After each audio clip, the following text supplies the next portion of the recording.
We are now going to go ahead and bring in our very own lovely Miss Emma Burns, who is going to give us the latest, talking a little bit more about crepe myrtles. Yes, so if you guys don't remember, about 3 months ago, we talked all about 10 crepe myrtle trees moving from the downtown Tyler Square, being moved over to the TJC campus. Well, we have an update for you today.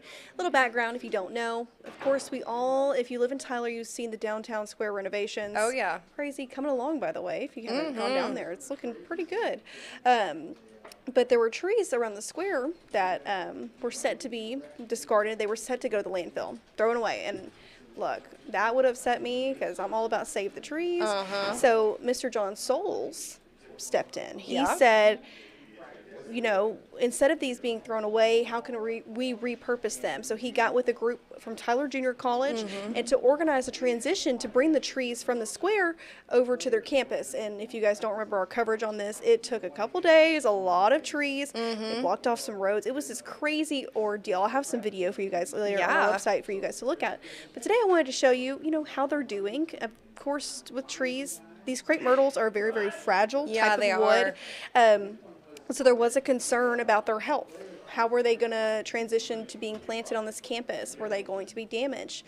And we'll say before we go into Mr. Souls' interview, one of the trees actually split in half on the way to there. So they're still monitoring that one. They are fragile. They are fragile, but the others are starting to bud, Kylie. I love it. There is signs of life. This is a great sign. So soon, these are going to be big, beautiful trees for everybody to enjoy right in front of TJC. So let's go ahead and take a look. Take a listen. It was certainly a passion. There were a lot of us involved in it. Trevor, the guys that did the digging, the haulers, the police escort. That was something really good. All the people on the side of the roads taking pictures of it. So I would say it was a community effort, not just me. I'm just not a person that believes in waste, especially not something that can be repurposed. And the campus had lost so many big, beautiful oak trees. I just felt like it needed some more greenery. Trevor and I and Dr. Mejia and Mitch had all talked about it, thought it would be a great idea for the campus. The trees were just going to go to the trash pile and be destroyed, and so we all met, kind of worked out a game plan, and we did have to delay it several months past when the construction people wanted, in order to let the sap fall on the trees so they would survive. But it looks like we did the right thing, doesn't it, Trevor? There were several of the trees that needed some trimming, which Trevor and his crew did once they got them out here. We did damage one, unfortunately, split the trunk on it, moving it, so that one is, we'll just have to wait and see if it makes it or not. But they're all looking really good, and the campus has been babysitting them, I guess you'd say. They're looking really great. And then I guess you keep talking how they're all looking great, and you didn't want improving the looks of the campus and saving. I mean, they did some research on these trees. They were 50 years old, and I just thought it would be a terrible shame to just smash them up and take them to the landfill.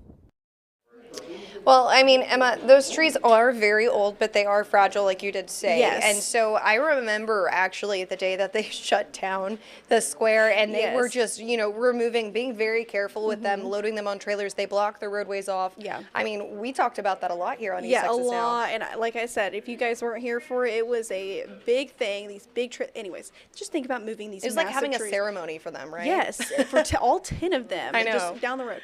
Well, anyways, so something kind of sweet about this story, they're right out in front of the TJC Welcome Center in the administration building. If you want a chance to go take a look, and you may have passed them on the roadway, keep an eye out for them. The Vice President of Academic Advancement, Mr. Mitch Andrews, his office overlooks these trees, and I know you're like, okay, well, doesn't a lot of people's office overlook these trees? His family, his great aunt and uncle's nursery are the ones who, grew those trees, planted them in the downtown square, and now they're back on a TJC campus right in front of him. So to him, that this is such a special thing for him. You'll hear more from him later tonight, our 6 o'clock newscast, and of course later online when the story is up. So good update. If you all the spring stuff, they're blooming. I saw those videos towards the end. My favorite time of the year, but I will say this weather, you could definitely hear it too. So sorry, folks, but that wind was the wind, kicking. it was a lot. It almost blew me over, with my camera over. Luckily, it didn't blow the trees over. So I know. It's some good stuff. Well, Emma, we'll talk to you later. All right. Thank you.